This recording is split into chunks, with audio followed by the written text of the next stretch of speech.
PBB sampai angkat tangan. Usai merdeka dari Indonesia, banyak rakyat Timor Leste main bunuh-bunuhan gara-gara ilmu sihir.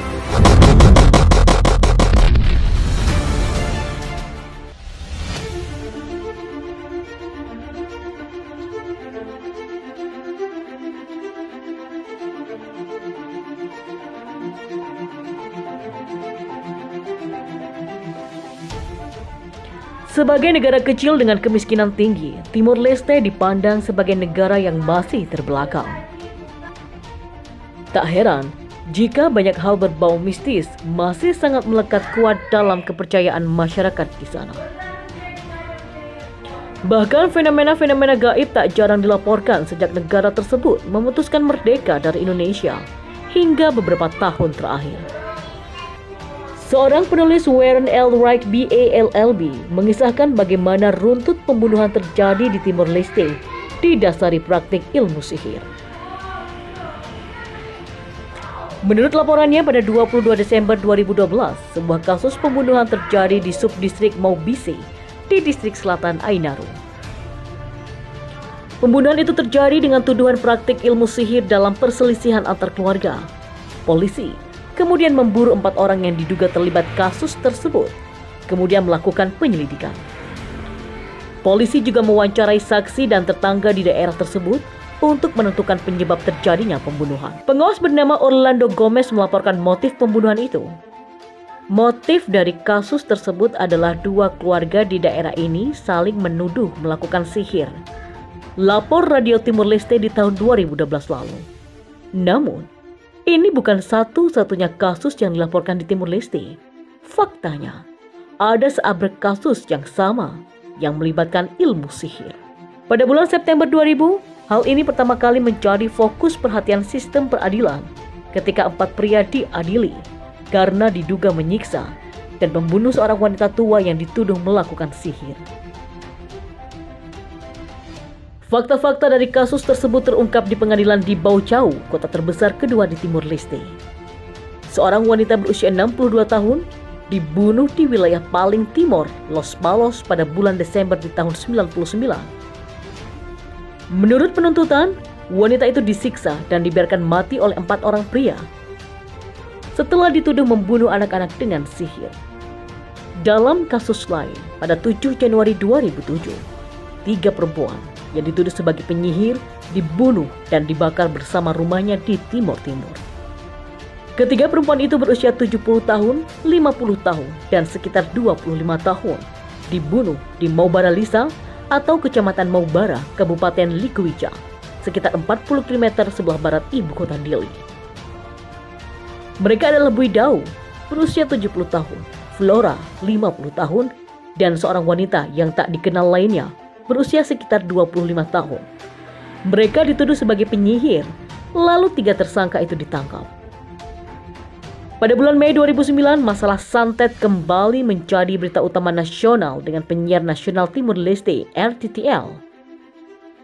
Mereka melaporkan bahwa Wakil Komandan Polisi Nasional Timor Leste, Inspektur Afonso de Jesus, telah meminta penduduk di ibu kota Dili untuk tidak percaya pada rumor bahwa ada seorang penyihir bernama Margareta terbang di sekitar kota.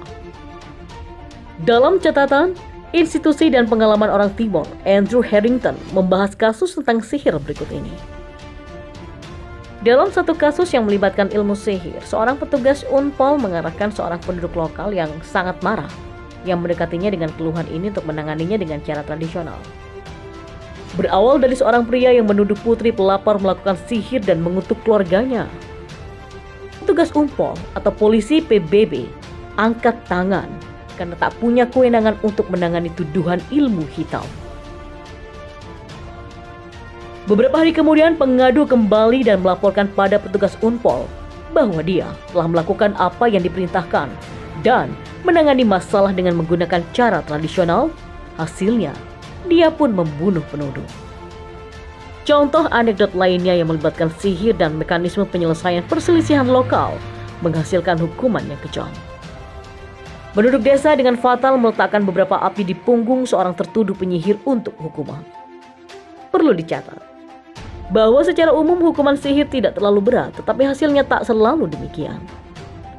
Hal itu tergantung pada keparahan sihir yang terlibat, atau sejauh mana pelaku kesalahan telah mengganggu sistem sirkulasi nilai dan keseimbangan sosial kosmik komunitas di Timur Leste.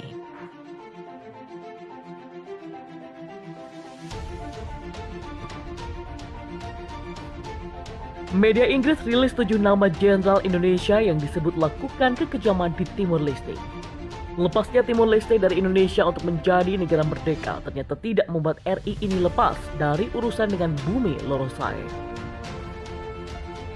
Ada saja tuduhan yang datang dari lembaga internasional terhadap pemerintah Indonesia bersama TNI.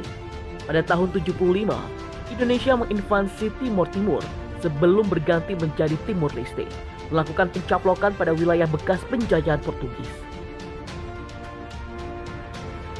Setelah 24 tahun melakukan perjuangan, rakyat Timor Leste menyerukan kemerdekaan pada tahun 1999. Namun, seruan kemerdekaan itu diwarnai pertumpahan darah oleh misi pro-Indonesia di mana lebih dari 1.000 orang diperkirakan tewas. Dakwaan PBB mengatakan milisi ini bertindak dengan dukungan militer Indonesia. Hingga kemudian, PBB juga melakukan referendum pemungutan suara untuk menentukan kemerdekaan bumi Lorosai. Di tahun 2002 dilakukan referendum untuk menegaskan keinginan rakyat Timor Leste memilih merdeka atau berada di bawah Indonesia.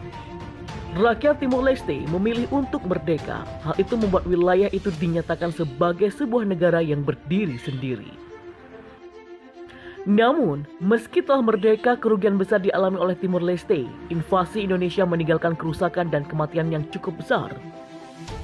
Dalam hal ini, PBB juga menuduh beberapa pejabat tinggi jenderal Indonesia yang terlibat dalam pertumpahan darah di Timor Leste.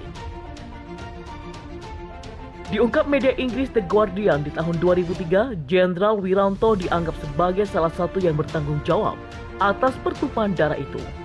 Dia didakwa oleh PBB bersama dengan 6 jenderal lainnya, termasuk mantan Gubernur Timor Leste Abilio Soares.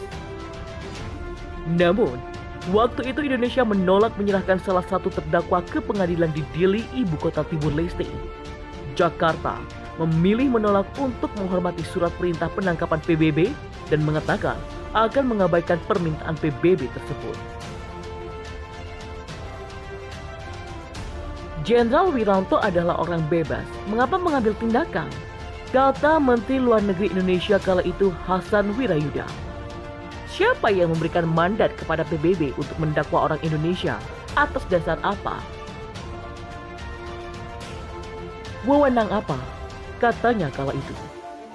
PBB pun mengatakan dalam sebuah pernyataan, semua terdakwa telah dituduh melakukan kejahatan terhadap kemanusiaan karena pembunuhan, deportasi, dan juga penganiayaan.